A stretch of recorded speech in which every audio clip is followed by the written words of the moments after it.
युवकों ठारू लक्षाधिक टंका ठकई नहीं युवकों सांबादिक सम्मेलन। सूचना मुताबक जगतसिंहपुर जिलार विशिष्ट शिल्पपति शिवलेखा सुपुत्र ईश्वरी प्रसाद लेंका ठारू जगतसिंहपुर सदर अंचल जैनिक युवक निरुपमा दास नामक अकाउंट जरिया ईश्वरी प्रसाद को बैंक अकाउंट रु 2 थर 50 लाख टंका दीर्घ 4 वर्ष हेब जैनिक युवक नहीं एपर्यंत पैसा न दे नाना बहाना करने सहित विभिन्न धमक चमक देवा घटना आज सामाजिक सम्मेलन जरिया प्रकाश करिसेंती शिल्पपति ईश्वरी प्रसाद लेंका। तेरे आगामी दिन में जदि से टंका फेरस्त न हुए तेरे आईन आश्रय नेबे बोली से प्रकाश करिसेंती। एकमात्र उद्देश्य आपण मानक माध्यम मु चिंटू को जन देवाक चाहूँगी जे मु ते साहाय्य करी आर्थिक साहाय्य तमें मो पाखु नहींच मुझे मत दियंती नियंती आमर दिया निया चले जेहेतु आम गोटे सामाजिक प्राणी मुझे साहाय्य करी हठात मत आसी दिने कहले जे आमको कुछ आर्थिक साहाय्य करूँ मोर गोटे लोन लोन हो गला 3 मास भीतर आपको पैसा फेरई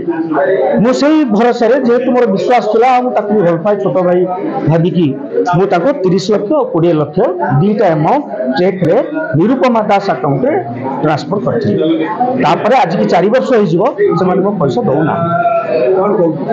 आम देदेबू आज देदेबू काली देदेबू मत मिसबिहेव भी कले ये किसी दिन तले मत मिसबिहेव भी कले तो मत से आपण मान आश्रय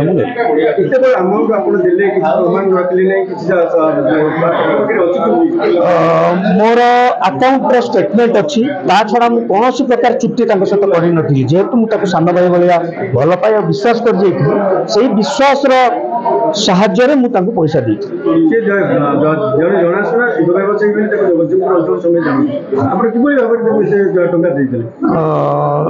एक्चुअली मु ताहार व्यक्तिगत संस्था उपर मु आलोचना करेनी ताहार बिजनेस किए कौन कला से गुड़ाक केबे भी तर्जमा करे ना जेहेतु मुझे भल पाऊली से मो पाखु नहीं फेरई जो विश्वासटा थिला तापरे से विश्वास बल मुझे दे देती पैसा कौन प्रकार चुक्ति हो ना सहित थे आसते जो प्रथम थर मत पैसा मांगे सुब्रत शतपथी एडवोकेट आउ अश्विनी दास 2 जन आसते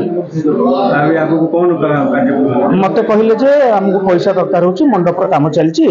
आमर लोन भी गोटे हो आप 50 लाख टका दे था 3 मास भीतर आम आप पैसा फेरलु ना मुझे माध्यम जानी मुझे आईन साहाय्य ब्यूरो रिपोर्ट दुर्नीति लाइव।